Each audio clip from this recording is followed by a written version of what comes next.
শিক্ষক নিয়োগ নিয়ে হঠাৎ সামাজিক যোগাযোগ মাধ্যমে তোলপাড়। বেসরকারি শিক্ষা প্রতিষ্ঠানের শিক্ষক নিয়োগের ক্ষমতা নাকি আবারও তুলে দেওয়া হচ্ছে ম্যানেজিং কমিটির হাতে। খবর ছড়িয়ে পড়তেই শুরু হয় নানা ধরনের আলোচনা সমালোচনা। কেউ বলছেন এতে নিয়োগে স্বজনপ্রীতি বাড়বে, কেউ বলছেন ঘুষ বাণিজ্যের দরজা আবার খুলে যাবে। আর রাজনৈতিক অঙ্গন থেকেও এসেছে নেতিবাচক প্রতিক্রিয়া। কিন্তু প্রশ্ন হলো, আসলে কি এমন কোনো সিদ্ধান্ত হয়েছে, নাকি একটি সভায় কর্মকর্তাদের মধ্যে হওয়া আলোচনা থেকেই তৈরি হয়েছে একটি বড় ধরনের গুজব? শিক্ষামন্ত্রী ডক্টর আ.ন.ম এহসানুল হক মিলনের বক্তব্যে এখন সামনে এসেছে ভিন্ন চিত্র। তাহলে কারা ছড়ালো এমন গুজব? আর এমন একটি স্পর্শকাতর বিষয় নিয়ে বিভ্রান্তি ছড়ানোর উদ্দেশ্যই বাকি। শিক্ষামন্ত্রীর বক্তব্য একেবারেই পরিষ্কার। এনটিআরসি এর বিদ্যমান নিয়োগ পদ্ধতি বাতিল করে বেসরকারি ম্যানেজিং কমিটির হাতে শিক্ষক নিয়োগের ক্ষমতা দেওয়ার কোনো সিদ্ধান্ত হয়নি। অর্থাৎ যে বিষয়টি নিয়ে সামাজিক যোগাযোগ মাধ্যমে আলোচনা হচ্ছে, সেটি এখনও কোনো সরকারি সিদ্ধান্ত নয়। মন্ত্রী জানিয়েছেন, মন্ত্রণালয় ও এনটিআরসি এর কয়েকজন কর্মকর্তায় বিষয়টি নিয়ে আলোচনা করেছেন।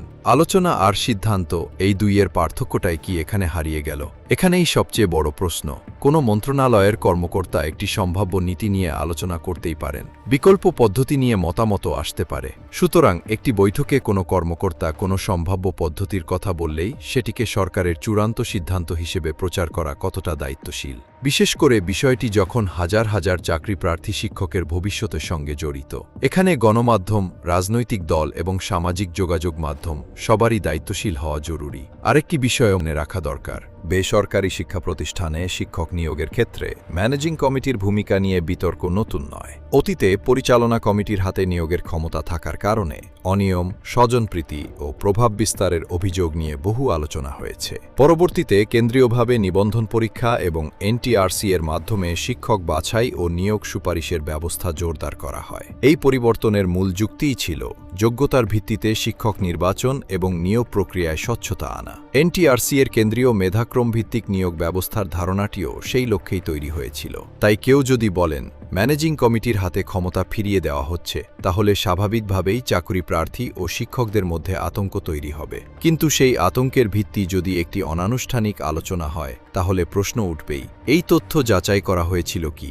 সরকারি প্রজ্ঞাপন কোথায়? নীতিগত অনুমোদন কোথায়? মন্ত্রণালয়ের আনুষ্ঠানিক সিদ্ধান্ত কোথায়? এখন আসা যাক রাজনৈতিক প্রতিক্রিয়ার দিকে। এনসিপি নেতা নাহিদ ইসলাম সহ কয়েকজন রাজনৈতিক ব্যক্তি বিষয়টি নিয়ে নেতিবাচক মন্তব্য করেছেন। এমন প্রতিক্রিয়াও সামনে এসেছে। তাদের উদ্বেগের জায়গাটি পুরোপুরি অস্বাভাবিক নয়, কারণ শিক্ষক নিয়োগে রাজনৈতিক বা স্থানীয় প্রভাব ফিরে আসুক, এমনটা নিশ্চয়ই কেউ চাইবেন না। কিন্তু এখানেই একটি পাল্টা প্রশ্ন আছে। যে সিদ্ধান্ত এখনও নেওয়াই হয়নি, সেই সিদ্ধান্তের বিরুদ্ধে রাজনৈতিক অবস্থান নেওয়া কতটা যৌক্তিক?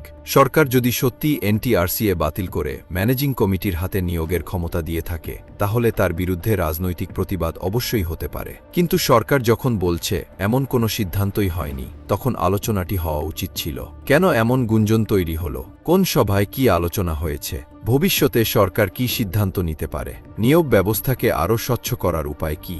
অর্থাৎ ঘটনাকে যাচাই করে তারপর সমালোচনা, আগে অভিযোগ, পরে তথ্য খোঁজা। এটা কি দায়িত্বশীল রাজনৈতিক সংস্কৃতি হতে পারে? আরেকটি বিষয়ও গুরুত্বপূর্ণ। রাজনীতিবিদদের বক্তব্য সাধারণ মানুষের ওপর অনেক বেশি প্রভাব ফেলে। তাই রাজনৈতিক বক্তব্যের ক্ষেত্রেও তথ্য যাচাই জরুরি। একটি ভুল তথ্য কয়েক ঘন্টার মধ্যে হাজার হাজার মানুষের মধ্যে হতাশা তৈরি করতে পারে।